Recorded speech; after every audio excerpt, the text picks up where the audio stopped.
Yo, what's up, everybody? It's good to see you all. If we've never met before, my name is Josiah. I'm the young adults pastor here at the church.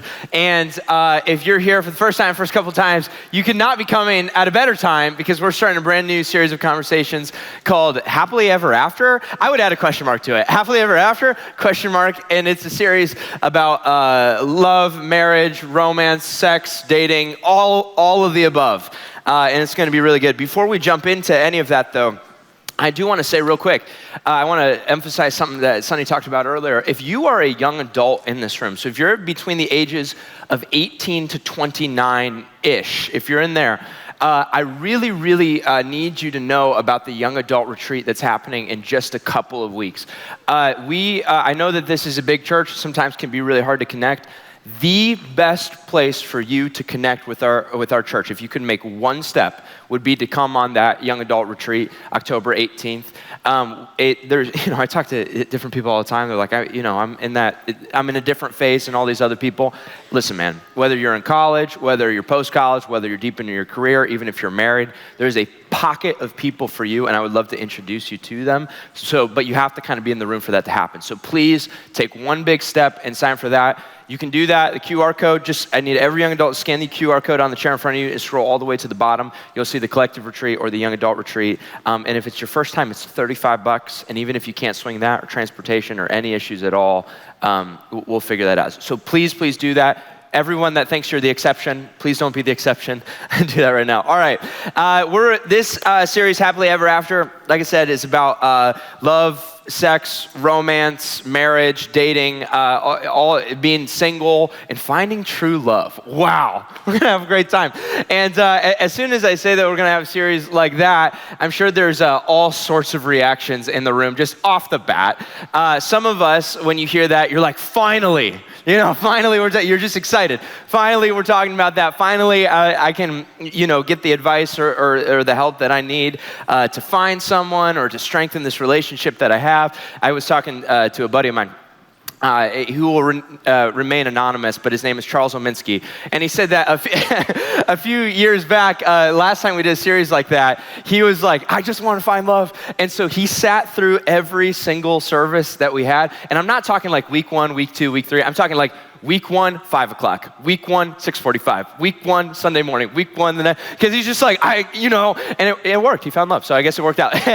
But so some of us are very excited, and this is a topic that you get stoked about, and you have a lot of questions about. There's another group of us that this is like a fearful topic, or a topic that makes you nervous.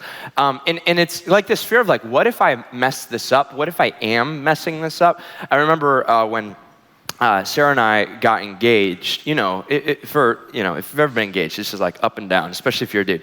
And I remember a few weeks in, Sarah's like, we're getting married. And I'm like, man, we're getting married, and like there's this fear of like, man, what if I'm going to mess this up? What if this is not a good situation and I'm stuck and I'm trapped and there's no way out, and I think in a serious note, I know there's many of us that would say, man, my dad set a horrible example for me. And I'm just terrified of repeating that cycle. My mom left when we were kids, and I am terrified of repeating that cycle. Many of us would say, I have made a lot of mistakes in the past, and I'm trying to move away from them, and I am terrified of putting myself in a situation, no matter the age, I'm terrified of putting myself in a situation where I would do those types of things again, where it kind of, showcases the most toxic things about me. This is a high insecurity thing. I'm afraid I'm going to screw it up, and that makes sense. For a lot of us, this topic is a painful topic. Many of us in this room have gone through a divorce. And you've experienced that pain, and everything around this topic, it feels more like PTSD than anything else. There are many of us in this room who have gone through abuse of various kinds. And so the thing that's supposed to be maybe exciting and the thing that everybody else seems to be celebrating is actually the thing of some of your worst pain. Many of us, maybe you're in a marriage right now and your marriage is not going well. And so the last thing that you would ever want to do is listen to some young idealistic idiots blab on and on like me about true love or something, you know? And that makes sense. Many of us, so the majority of this room is single. And, there's kind of a subset of single people that feel like there's something wrong with you. And that's the reason that, and so you feel unlovable. And so this is a painful topic. And then, then there's us that, it's painful because you think of your own past and you think of the things that have happened before. And that makes a lot of sense. Then there's another group of us who you would just probably feel like this conversation doesn't apply to you. You would feel like this series maybe is to the young people, or, I know that there's a group of us that aren't in a relationship and you're like, I have nothing to learn because I'm not in a relationship. Well, actually, let me just say this up front. A huge percentage of the series is going to be talking about how to follow Jesus when you're not in a relationship in a culture that way overemphasizes romance. So that's going to be a huge part of the conversation. So please don't tune me out. There's also many of us that have been, married a lot longer than I have, and we're going to get a bunch of different speakers in here and all this stuff. But you're thinking, this is for everybody else. Here's my challenge to you on that. Is your marriage, is your relationship everything that it could be? And I would guess the vast majority of us, maybe even if things are great, we would say, no, it's not. And this series is not just going to be, my thoughts and Big Jeff's thoughts, and that's not what this is going to be. We're going to be looking at the scriptures and see what God has to teach us. And so I think it would be kind of arrogant and kind of naive to just tune yourself out and assume that you have nothing to take away. Let me give you kind of the roadmap of what we're going to be talking about so you can kind of get your head wrapped around this series. So next week, Big Jeff, the GOAT, is going to be here, and he's going to be talking about how to become a healthy person. So whether you're in a relationship or not, how do I become a healthy person so that I am not the lowest common denominator of the toxicity of the relationships that I find? So that's going to be that. The week after that, Pastor Todd's going to be talking about what is God's vision for a long-term, happy, healthy, sexy marriage. Why is marriage the thing? And that's going to be fascinating. Then we're going to start working backwards and say, okay, if that's the goal, how do we get there? So we're going to talk about dating or how to build relational credibility to get there. And then on the very last week, we are going to be talking about sex. And you'll never guess who's going to be teaching that message. Your mom. I just really want to put a your mom joke in there. That's not true. It's going to be great, but don't bring your 5-year-old. Anyways, this week, I thought I couldn't do it, and I did. Showed you. This week, I want to be asking a question that all of us, no matter where we're at, should be asking, and probably are asking, no matter where we're at, married, single, whatever. And here's the question right here. How can I be confident that my relationship will be healthy, loving, and go the distance? How can I be confident that my relationship will be healthy, loving, and go the distance? Because here's the thing. There are a lot of relationships that last a very long time, but you want nothing to do with them because they're not healthy.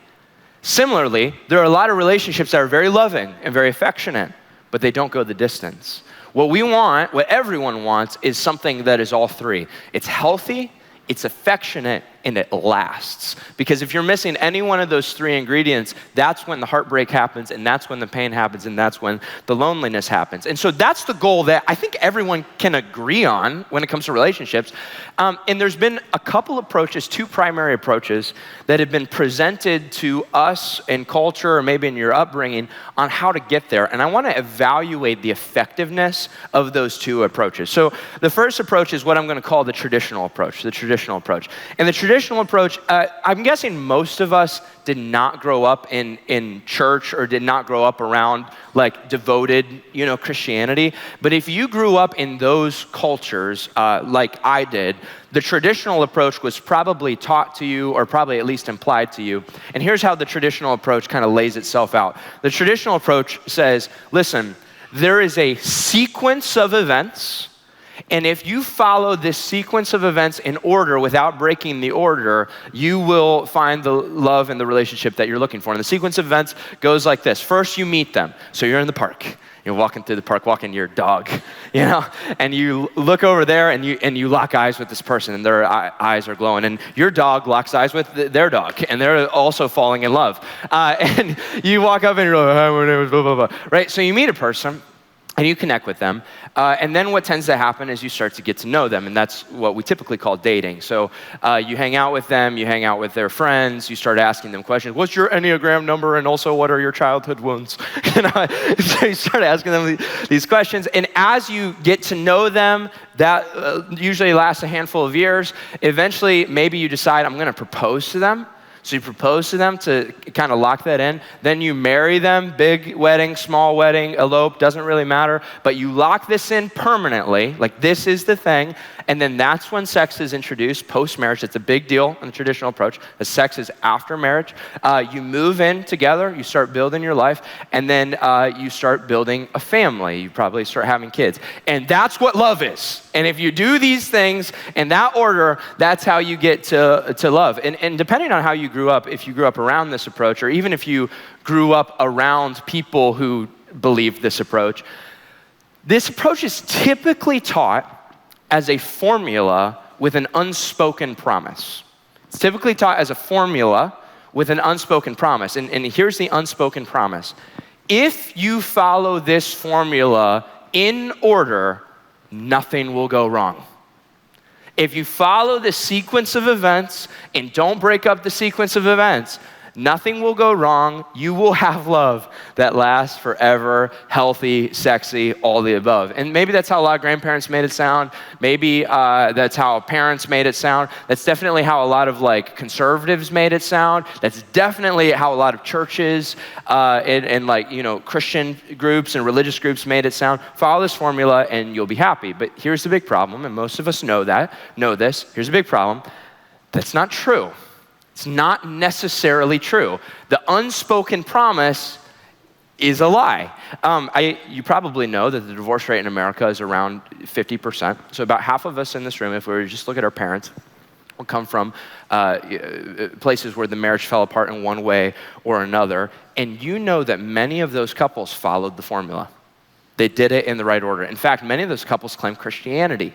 And they were around church stuff and they were around Bible stuff, but yet the relationship still fell apart. Now, let me make a note here. It actually is true, by the way, that committed Christians have a lower divorce rate than the rest of America. So the rest of America is about 50-50. More committed Christians, you're probably looking about 70-30, depending on what study you're looking at and what factors you're looking into. But I'm going to argue that the reason that the divorce rate is lower is not because of the traditional formula itself, but the reasons that couple chose the traditional formula. And I'll circle back to that later. So let's go back to, let's say it's 70-30.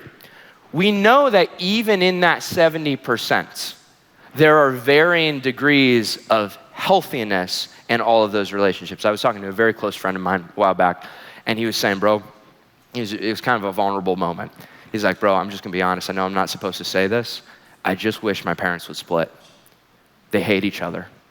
And they come to church all the time, and they're Christians, and anytime people are around and companies around, they pull it together and they seem really happy. They hate each other. There's so much tension, they don't talk to each other, and I just wish, they're miserable, I just wish it would end. And maybe you came from a family that was like that, or maybe you've been in a relationship like that, where there's a lot of fighting, there's a lot of ignoring, there's a lot of passive aggression, or maybe it's just it just seems like the spark is gone. You know what I mean? It's they're more like business partners than anything else. And so if we were to factor in the divorce rate plus what I'm gonna call the unhealthiness rate, because just because you survived didn't mean that was healthy. If we were to factor those two things in, let's just ballpark, super rough math, but let's ballpark and say, if you take the traditional method, your chances of having a healthy long-term relationship, let's put it about 50-50. They're probably about 50-50. Oversimplified, but you get the idea, which means we have to draw a conclusion. And this conclusion might surprise you coming from a church, but it's true. The promise of the traditional approach is unreliable. The unspoken promise of the traditional approach as a formula is unreliable. It's not a given that just because you didn't have sex before marriage, your sex life is going to be amazing once you do get married. That's not a given. It's not guaranteed that if you didn't live together before you got married, that you are going to be happier than all the other couples who did. And it's definitely not a promise that just because you follow a sequence of events in a certain order, that is divorce-proof. And for most of us in this room, we know this. And this has been obvious to us because we've seen it modeled. And I work with young adults all day, every day, talking to young adults, and it's awesome. What I found in my generation is we just want as far away from this traditional approach as possible because the stats are so not in our favor. And so we're looking desperately for a different method. And culturally, we've been looking for a different method for several decades now. So what's the solution? Well, culturally, we've come up with a solution that I'm going to call the modern approach. The modern approach. Here's what the modern approach would say, and this is what the vast majority of us would believe. The order of your relationship doesn't really matter. All that matters is that in the end, you find true love and you find it in your heart. The sequence of events, that doesn't really make a difference. All that matters is that in the end, like in my heart, we love each other and we know that we love each other. All that matters is that last scene of the movie. The journey doesn't matter nearly as much. And even though we say, here's the funny part, even though we say the sequence of events doesn't really matter, there is a typical sequence of events for the modern approach. And it goes something like this. So, first you meet this person, so you're back in the park walking your dog, and you lock eyes with that person, and the dog does too. And first you meet this person, but in the modern approach, typically sex is introduced very early into the relationship. And if sex goes well, if you're both like, you got that connection like personally, but you also got that connection physically, if sex goes well, then you're like, okay, we should probably get to know each other. And so maybe, there's some dating, and maybe there's some, I'm meeting their friends, they're meeting my friends, like all that kind of stuff.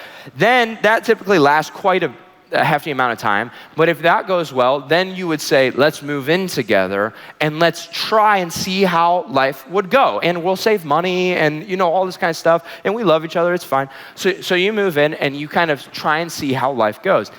If that goes well, and normally that lasts a pretty long time, if the moving in goes well, then maybe there's some version of commitment.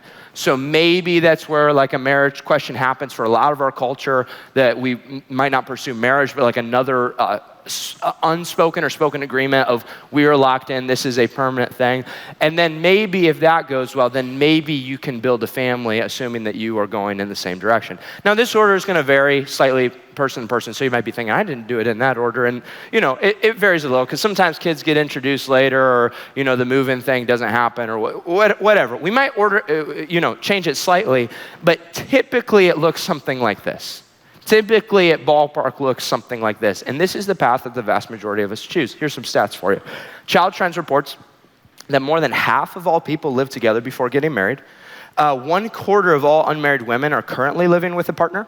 And by their late 30s, 60% have done so at some point. The CDC reports that over half of US teens have had sex by age 18. Over half. Child Trends also says that nearly 90% of 20 to 24-year-olds have already had sex, and that's consistent regardless of race and gender. And Public Health reports found a study that about 95% of Americans have had sex before marriage. So that's normally the common thing that's always in that sequence. 95% of us would have had sex before marriage. And so according to all the stats, 95% of us are banking on this approach being effective. We're banking on this working out, and no judgment about that at all. The logic makes sense to me. The logic makes sense to me. If you are afraid of getting divorced, why wouldn't you test out as many things as possible to make sure that things are working before you lock in? That makes sense. If you're afraid of being trapped in a loveless marriage, why not try out different sexual partners to make sure that is the person you want to stay with forever? This isn't like, I don't think people are like, I think people are genuinely trying to find something that lasts and something that avoids pain. So I'm not here to condemn anybody or judge anybody, no judgment. If anything, I'm here to say, you're not alone. Like most people choose this. But can I tell you something that for some reason, and I don't know why, for some reason no one seems to be saying out loud. I can't figure out why this is. Let me tell you this. While the traditional method is unreliable, I don't like 50-50 odds either. according to virtually every single statistic, the modern approach is even more unreliable. Even more unreliable. And all the research proves this. This isn't like just Christian research, this is all the research. Let me give you a few stats for you. Consistent with every other study conducted, the Journal of Marriage and Family reported again that living together before marriage increases, not decreases, your chances of divorce. Similarly, Pew Research compared the levels of trust and satisfaction between cohabitating partners and married partners. So they looked at people that were living together before marriage versus people that they were married and asked who trusts each other more and who is more satisfied. And the married partners beat the cohabitating partners in not most, but every category of satisfaction. Every category. In the 2000s, the University of Utah started studying the phenomena of 5-year divorces. So that's people getting married and within 5 years they get a divorce amongst women. And they found, and this was shocking to me, that the group of people with the lowest divorce rate in that category were women who got married as virgins with an only 6% divorce rate. 6%. That's shocking. Institute for Family Studies, again, not a religious organization, reported that both men and women who have only had one sexual partner are the most likely to have very happy marriages, which is the highest that you could score. And you might say, well, Josiah, I don't want marriage. I don't need the government telling me what love is and what isn't. And I get it, man. Stick it to the government. I'm with you, bro. I feel you on that. Whatever. Let's not talk about that then. Let's just talk about long-term, happy, healthy relationships, regardless of what you're going to call it. Check this out. Libertech Social Sciences published in 2020 that half of all cohabitating relationships will end within the year. So there are many of us right now that are currently living with a partner, and there's no judgment. But according to all the stats, 50% of those relationships are going to end within the year. And you're like, I'll beat the odds. And maybe you will. 90% will end within 5 years. 90%. And you don't have to believe me on any of this. You can do all your own research. But let's go back to our chart for a second. Here's what I'm trying to tell you. By adopting the modern approach as opposed to the traditional approach, I need you to understand that your chances of finding a healthy relationship that goes the distance does not go up, it goes down, and it goes way down. I put it here at 25%. I'm going to say, given the stats, 25% is extremely generous. Extremely generous. What I'm trying to say is this. What our culture is saying will help you is actually making things much worse. What our culture is saying is going to help you, and everyone seems to be saying is going to help you, is actually making things much worse. It's literally been proven for multiple decades now that we are moving in the wrong direction. But I think it's because every movie, every TV show, every song kind of says the same thing. And then there's like your friends. You know that one friend whose life is a train wreck, but you keep listening to their advice for some reason? It's like everyone is saying the same thing. And I think we live in such an echo chamber that if you hear the lie over and over again, you're like, maybe this is true. But it's been proven that we're moving in the wrong direction. It was attributed to Einstein, who said that insanity is just doing the same thing over and over again, expecting different results. Well, that's where we're at.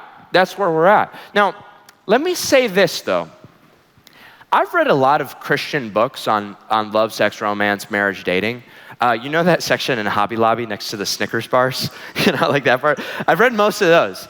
And I've also heard a lot of Christian messages in church on love, sex, romance. I've watched a lot of, Christian TikTok, Christian Instagram Reels. And I've listened to a lot of good, loving Christian people give me and give others their best relationship advice. And so I've probably consumed more of that content than almost everyone in this room. And some of that is really good and really helpful. I'm not throwing the baby out with the bathwater. But here's what I found. The vast majority of Christian content is just trying to get you to move from the modern approach to the traditional approach. That's it. It's just trying to get you to change the sequence of events. In other words, it's trying to get you from maybe 25% odds up to 50% odds. And I really don't like those odds. Now listen, I'm not saying the traditional approach is bad. I'm just saying there's something missing. It will increase your odds, but there is something missing from that. So if you're a Christian in this room, if you're a follower of Jesus, which I know a lot of us aren't, but I need you to listen to me really carefully. The traditional approach does not guarantee the relationship that you're looking for. I'm not talking about less than the traditional approach. I'm talking about more than. It is missing something. And just because you do the sequence of events in the right order doesn't mean you're going to find what you're looking for. But there's a second problem, and this is probably the bigger problem that many of us have been thinking about the whole time I've been talking. What if, like 95% of us, I've already gone down the modern path? What, all the stats, whatever. What if I've already had multiple sexual partners? What if I'm already been divorced? What if I've already moved in with this person? What if the relationship has already started? Is it just over for me? Like, is everything just hopeless for me? Because I'll be honest, a lot of the Christian content doesn't seem to really have an answer to that. Is it just hopeless? What am I supposed to do? And the answer from Jesus and the answer from the Bible as to whether or not you are hopeless or not is absolutely not. You are not hopeless. Absolutely not. Here's the question we really need to be asking. It's not how to move from the modern to the traditional. We really need to be asking, what's the difference between here and here? That's the question we need to be asking. What's the difference between here and here? How do I make sure that I have a healthy relationship that goes to the distance? And believe it or not, the answer to that question has nothing to do with sex. It really doesn't have anything to do with sex. The difference between there and there has to do with whether or not you believe a lie. And I'll say, the more you believe this lie, the worse your chances are. And here's the crazy part though. Whether you've been married for 50 years or you're completely single right now or anywhere in between, all of us believe this lie. All of us believe this lie to some degree. Can I tell you the greatest lie about love ever told in our culture? It's a lie that modern people believe that's led to the divorce rate that we have. It's the lie that drives our sex culture. It's the lie that drives the plot of basically every movie that you've ever seen. It's the lie behind eHarmony, Tinder, Bumble, Hinge, Farmers, Singles, and actually most of social media, including the ever-growing pornography industry. It's the lie behind porn. And it's the lie behind a group of people that I love very deeply, the LGBTQ plus community. This lie lives at the center and is hurting them very deeply. And many of us in this room identify with that community. It's hurting you very deeply. But also this lie is a lie that Christian people believe just as strongly. Actually, this lie is behind how much of churches in America have constructed their churches, the structure of the churches. This lie, many Christians in America have reinterpreted passages of the Bible to make this lie fit into those passages of Scripture so they can say that God also believes this lie. This lie is one of the main lies that has caused followers of Jesus to abandon Jesus' true mission to the world. And I'll be honest, if you're a follower of Jesus, this lie might be currently ruining your relationship with God, or at least stunting your relationship with God. But the worst part is almost every single person, probably every single person in America believes this lie. Do you want to know the greatest lie about love ever told? Here's what it is. The greatest lie about love is that if you do not find love, you cannot be complete. It's the greatest lie. The greatest lie about love is that if you do not find love, you cannot be complete, or what I call the idolatry of romance. Can I tell you the first of the 10 commandments? So way back, God rescues his people, Israel, out of slavery in Egypt. And they're like God's first people. And they look at God and they're like, God, what does it mean for us to be your people now that we're free, now that we're out of the bondage of slavery? And God looks at them and here's the very first thing he says. He says this, you must not have any other God but me. You must not make for yourself an idol of any kind or any image or anything in the heavens or on the earth or in the sea. You must not bow down to them or worship them, for I, the Lord your God, am a jealous God. God, I crave your relationship. I'm the one that wants to be the closest to you. Now, the word idol is a critical concept, and we could spend all day talking about it, and we won't. But here's a quick definition for you. An idol is the thing you think can rescue you. An idol is the thing you think can rescue you. Or in other words, it's the thing you think can complete you. Raise your hand if you have at least one problem in your life that you wish wasn't there. Put it up. Wow, the stats are amazing on this. Me too. An idol is the thing you think can rescue you from your problems and take you into the happiest version of your life. An idol is the thing that you turn to first. It's the thing that in the back of your head, you're like, man, if this thing just changed, then everything else will fall into place. Metaphorically speaking, an idol is the thing that rescues you from the bondage of slavery. It's the thing that you think can complete you. And let me tell you this, whatever you think can rescue you from your problems or from your emptiness, you will dedicate your life to. And that's what the word worship means. It's not music. Worship is the thing I functionally dedicate my life to. And what God is trying to say is he's saying, listen, guys, if you put any other idol before me, if you convince yourself that anything, including a person, including a relationship, including a situation, if you think anything can rescue you from the emptiness before me, not only will you never escape the bondage of slavery, the bondage is actually going to get worse. It's going to grip on you further, and that thing is not going to be strong enough to save you from it. It might feel like it's saving you from it for a little bit, but it's not going to last very long. Growing up in my house, hopefully many of us can relate to this. We had this gigantic case of movies, and we had remember when Disney re-released all their classics on VHS? We had this gigantic case of VHS Disney movies. Remember VHS, man? Like, it's like when you're like trying to rewind it, remember how long it took to rewind and you like take it out and it's like, it's bleeding, you know? Like, back to Blockbuster we go, you know? So anyway, so we had this gigantic case of Disney movies, and you know, it's like Cinderella and Pocahontas and The Lion King and, you know, Beauty and the Beast and all these really great movies. But I remember as a little kid, like probably 5 or 6, watching a movie that I'm guessing most of us have seen, Beauty and the Beast, you know Beauty and the Beast? And awesome movie, beautifully animated, really fantastic. But I remember in the middle of Beauty and the Beast, there's this song, and it's like the big part of the movie. And the song, it goes like this: someday my prince will come. And she's just like twirling, and you know, like that's all. Someday my prince will come. In the premise of that movie, and really the premise of all the Disney movies, and really the premise of like every movie and every song, and really the premise of our culture, but the premise of Sleeping Beauty is that I am not fully awake, I am not fully alive until this magical person comes into my life. And so until they come, I'll just wait, I guess, for my life to begin. It's not until they come that the adventure of my life really begins. And she's like literally dead until this person comes. That's the plot of the movie. And so from the time I was 5 years old, and from the time most of us were 5 years old, we have been taught that anytime your life feels incomplete or like it's missing something, the solution is that person somewhere out there. And if I find them, or when they find me, that's when the life truly begins. They will rescue me. So no wonder that's how we view relationships. Some of us are single right now. Maybe that's something you like. Maybe that's something you're bitter about. But I bet you a lot of us have in our heads, man, once I find that person, then I'm going to be happy. Once I find that person, then people are going to stop making those comments about me.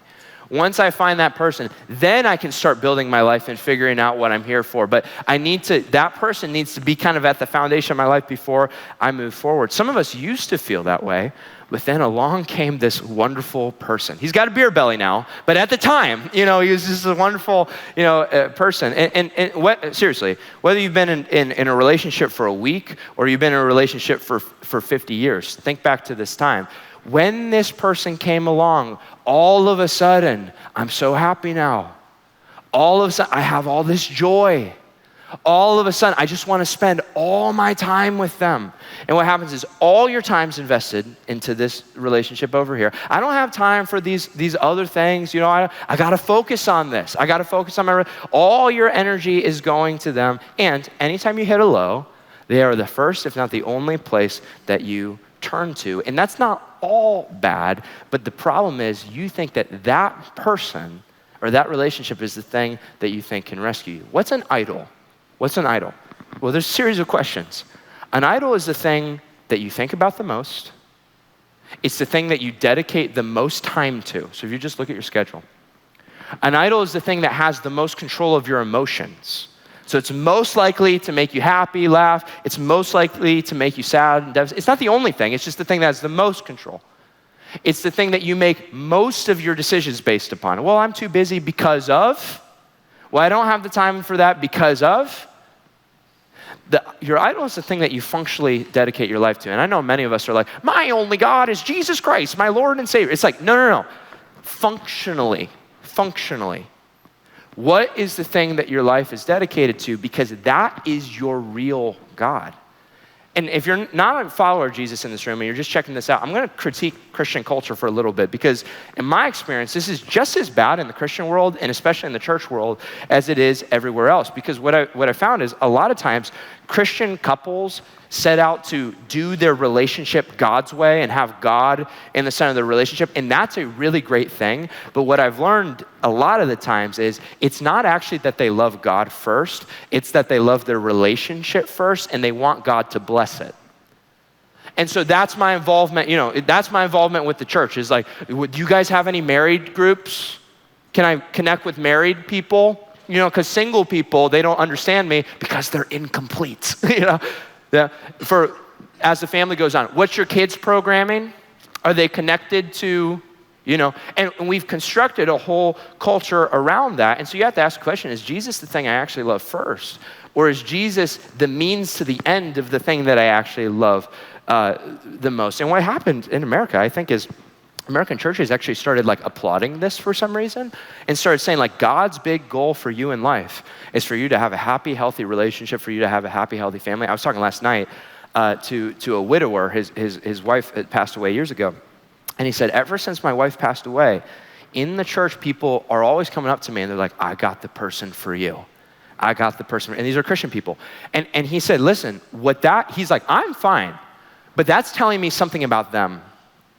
They believe that I'm incomplete. They believe that I'm missing something. And so they actually don't believe the gospel, but they think that they're being like followers of Jesus by doing this thing to me. And the problem is Jesus never said that. He never said that that was the goal. In fact, he said the opposite. Jesus says this. Jesus says, seek first the kingdom of God above all else, and living right with him, his righteousness. And then God will give you everything else that you need. And some of us, you're like, well, I don't really, last week, Big Jeff was talking about like the mission to like reach people and tell other people about Jesus. And a lot of us are thinking, well, I don't have time for that, but you do have time for this thing. Family first. Well, what are you doing? You're taking the words of Jesus and you're twisting them so that the lie of sleeping beauty can fit into it. You believe the greatest lie about love ever told. The problem, hear me on this, the problem is not that you desire your relationship too much. That's a good thing. The problem is not that you desire your relationship too much. The problem is that you desire Jesus too little in comparison to that relationship. Because if you desire Jesus more, all your decisions would be made around him. Ironically, here in this verse, Jesus is not trying to keep you away from romance, and he's not trying to keep you away from family, and he's not even discouraging it. He's just saying that's not what you need to focus on. What you need to focus on is running after me, seeking first my kingdom, extending my kingdom to the people around you, and let me take care of every other area of your life. But what I see so often is that in an attempt to keep God in the center of my marriage, in an attempt to keep God in the center of my relationship has become my actual God. I'm minimizing the teachings of Jesus to fit the lie into it. Now here's why this is a problem. If the traditional approach and the modern approach are both kind of based on a lie, and the lie is that I'm incomplete unless I find the right person, what is the truth? Like, what's the correct approach that I should run after? Well, here's what it is. The true approach is if you seek first the love of Christ, you will discover what it means to be complete. That's the true approach. If you seek first the love of Christ and filter every decision through that, you will discover over the course of time what it means to be complete. Why? Because only Jesus is strong enough and loves you enough to complete you. There's this passage in Ephesians. As I was going through this message and I came across this passage, I'm like, oh my gosh, he says it right there. Look at what Paul says. Paul says, and may you have the power to understand, as all God's people should, how wide, how long and how high and how deep Jesus' love is. And by understand, he does not mean information and he does not mean head level knowledge. By understand, he means it's downloaded into your system. This is the operating system by which you're living all of your life based upon heart level. May you experience the love of Christ, though it's too great to understand fully, and then you will be made what? Complete. With all the fullness and life and power that comes from God. Understanding the love of Jesus is what makes you complete. Here's how this works. Whether you're currently married, whether you're currently single, whether you just got divorced, anywhere in there, dating, whatever, this is how this works. Pretend, just bear with me. Juvenile, I know. Pretend with me for a second that the base of this toy, so like the backbone of this toy, is Jesus. I know. And pretend with me that all these little wheels are every little area of your life, like every aspect of your life. Some of them are burdens, some of them are great things, but all the components of your life. The way we are designed, whether you're a follower of Jesus or not, the way we are literally designed is that every area of our life is supposed to be held by Jesus. And the idea is I place the burden of my life onto Christ so that I'm free. And how these things go and what happens in these things, they're not defining me. The thing that defines me is Jesus. Jesus is the only one who's strong enough. And we all know, I can't carry the burdens of my own life. I'm not strong enough to carry the burdens of my own life. And so we were designed to have Jesus carry them. This is what it's supposed to be. And you can see how perfectly designed, it's so satisfying. But that's not how we go about it, is it? That's not how we go about it. Here's how we go about it. Woo! The way we actually go about it is Jesus is somewhere, but we meet this incredible person. I made this myself. I know you can't tell. along comes this incredible person. And what happens is you're going through life and there's different things and you're like, oh my gosh, when I am with this person, I feel so much less anxious. I feel way less anxious when I'm with this person than when I'm with Jesus. This is way better. And when I'm with this person, and oh my gosh, when I'm with this person, they just get me. They just understand me on a level that no one else has ever understood me before. When I'm with this person, I get so confident. Hang in there, Jose. I get so confident. And I can be my true self, and I can be the person that I was always. He dropped one. And when I'm with this person, they help me understand my story, and they help me unpack my trauma, and they help me realize when I'm with this person, the weight of family. This person's going to give me the family that I want. They're going to give me the future that I want. They're going to give me the life that I want. Now, what's happening? You're crushing them. You're crushing them. Not only that, this is an incredibly selfish relationship. Because this relationship is completely about what they can do for me, what they can hold for me, how they move me forward, how they make me feel. And every relational breakdown, almost every relational breakdown that I've ever seen, comes from either you doing this to someone else or this person doing it to you, but most often you're doing it to each other. They can hold the weight of everything that only Jesus, you're like, I'm not strong enough to hold it. I agree. They're holding the weight of they can't hold the weight of your identity. They can't hold the weight of your happiness, your mental health. They can't hold the weight of your future. Only Jesus Christ is strong enough. And that's the way that relationship with Jesus was designed to be. Everybody listen, the reason you feel empty is not because you haven't found the right guy or haven't found the right girl. The reason you feel empty at its core, at the deepest level, actually isn't because the relationship isn't where it should be and you need to focus on it more. That might be true, but that's not the deepest level. The reason you feel empty is because you're not letting Jesus be the one who completes you. Somewhere along the way, your identity started resting on somebody else.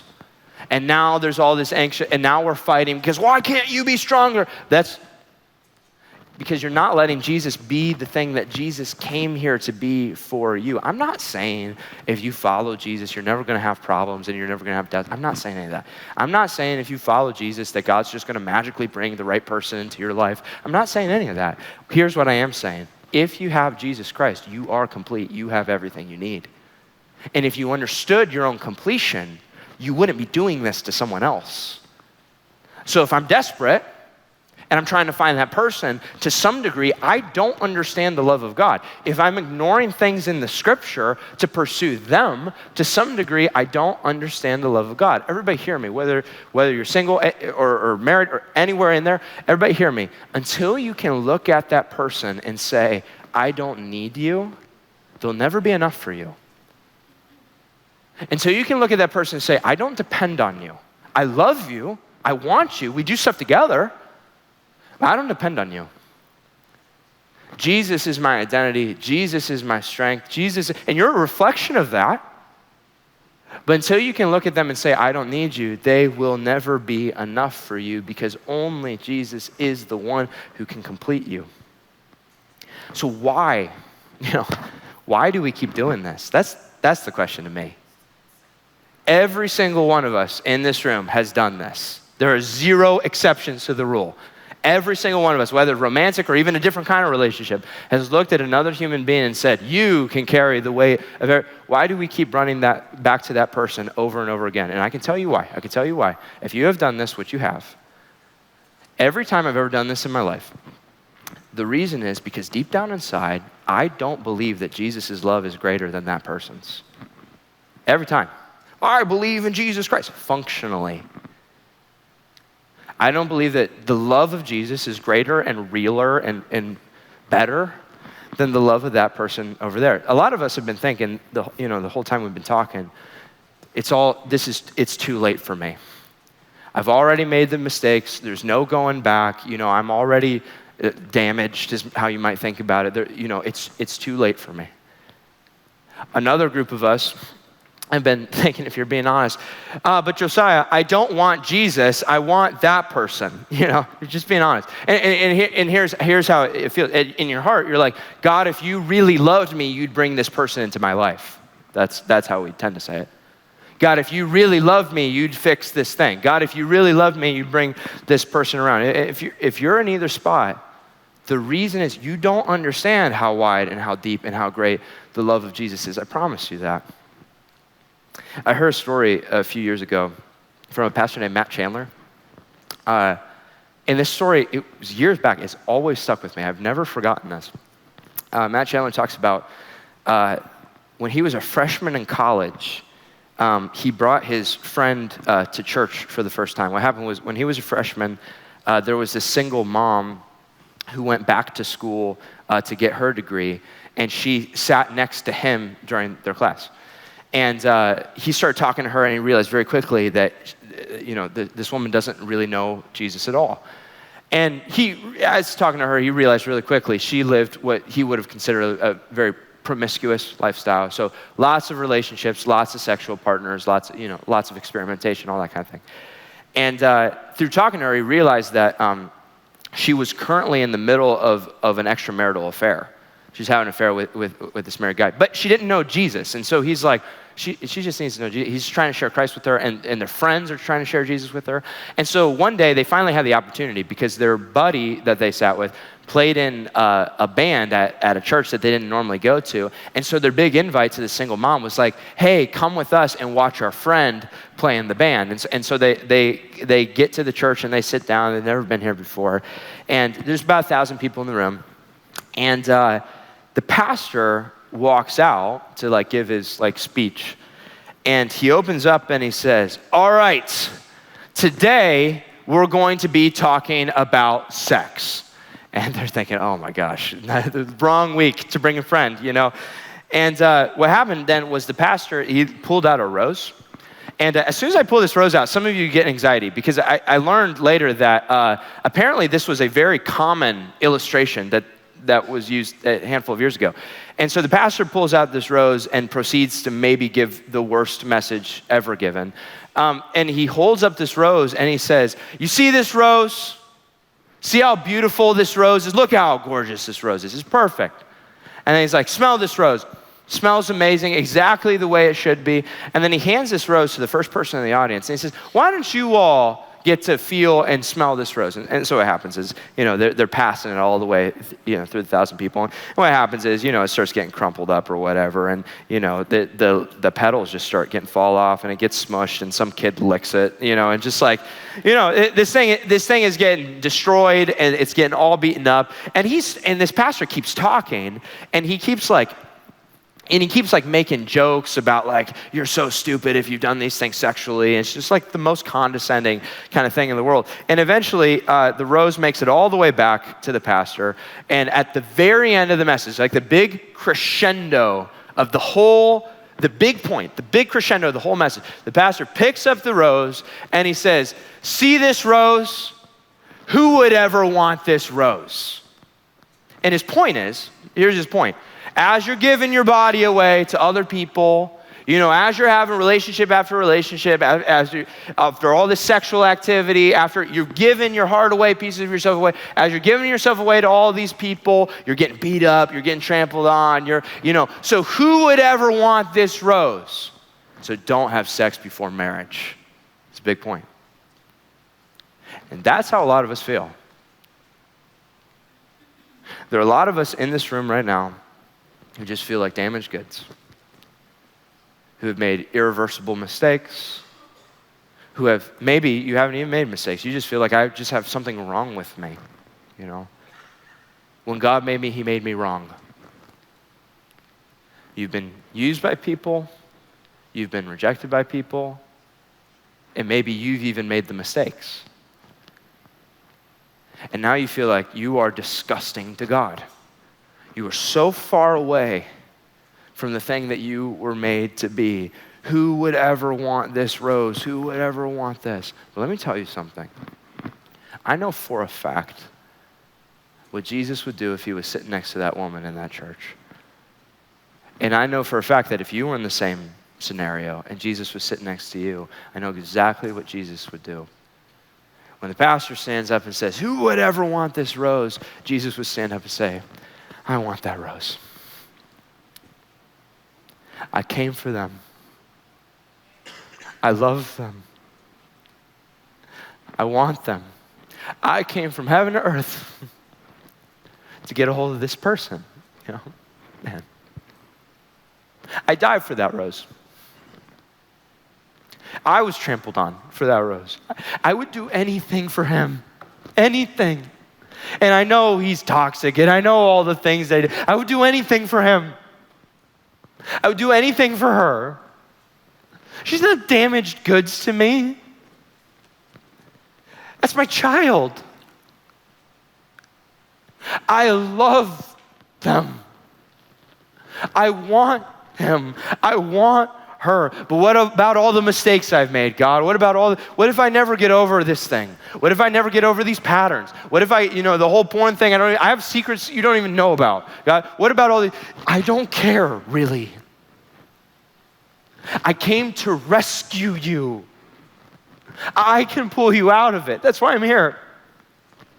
And I know you're drowning, and I know you're hurting, and I know you're broke. I know.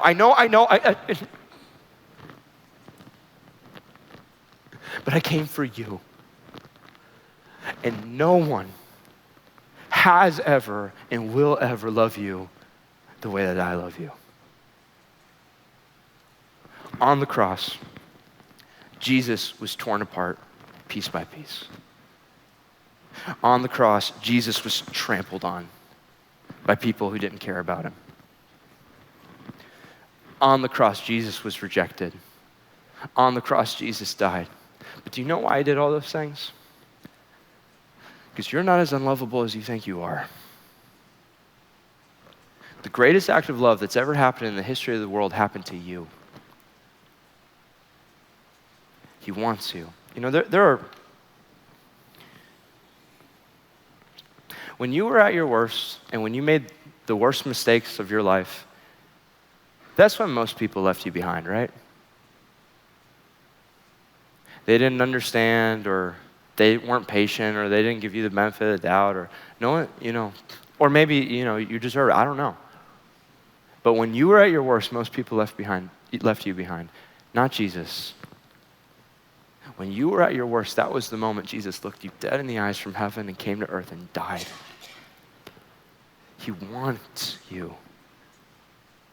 When you were at your worst, Christ died for you because he loves you that much. And Jesus is the one who will always love you the most. Listen, if you are running from person to person to person, if you're banking on this relationship turning around somehow, if you are banking on anyone else, if you're going from person to person to person, you are trying to find a love that is right in front of you and has been in front of you the whole time. A love that is wide and long and high and deep and is too great to understand, and the only love that will make you complete. The reason healthy romantic relationships are so attractive to us is because they are just a reflection, a flicker, a shadow of the real thing, of Jesus. And that's great. It's good to desire those relationships. That's good. But if Jesus' love for you doesn't feel bigger than that love over there, then if you do find that love over there, not only do you not understand Jesus' love for you, but you will be incredibly disappointed and incredibly disillusioned and probably even heartbroken, because that love over there is just a shadow of the real thing, and you don't have the real thing. That's my invitation to you. You know, this whole series, we're going to be talking about practical stuff. We're going to be great advice, you know, things that will really, really help you turn things around in life. But before we get into any of that, I got to be honest. Before we get into any of that, I have one question for you, because if you can't answer this question, the rest of it's bullcrap. It doesn't really matter. The question I have for you is this one. Is the love of Jesus the love that I desire the most? Is the love of Jesus the love that I desire the most? The problem isn't that you long for that thing too much. The problem is that you don't long for Jesus enough in comparison to that thing. And when Jesus is the thing that I love the most, I understand what he did. Everything else will fall into place. Seek first his kingdom. Seek first his love. Seek first a relationship with Christ. And everything else will be given to you. The band's going to come out and get settled in. I just want you to ask this question. They're going to sing a song about the love of God, man. Is Jesus' love the love that I desire the most? And if you don't have that love, that's what we're inviting you into today. Would you pray with me? Thanks. You pray with me, everybody. Jesus, God, would you do something in this time that I don't have the power to do and no human being has the power to do? Will you make your own love make sense? God, some of us are just chasing this false belief that a human being has what we need, and it's just not true. God, others of us are hurting. We're hurting. God, would you show us that you are the one to run to. You are the one to go to first. God, would you comfort? Would you be close? But God, would you destroy any idol? God, I pray right now in this time, no matter where we're at, we all need the same thing. Would you show us right now, through the power of your Holy Spirit, how deep, how wide, how long, how high your love for us is, that was shown to us on the cross, and I'll be honest, it's shown to us every single day. Make that make sense, Lord. In your name, Jesus.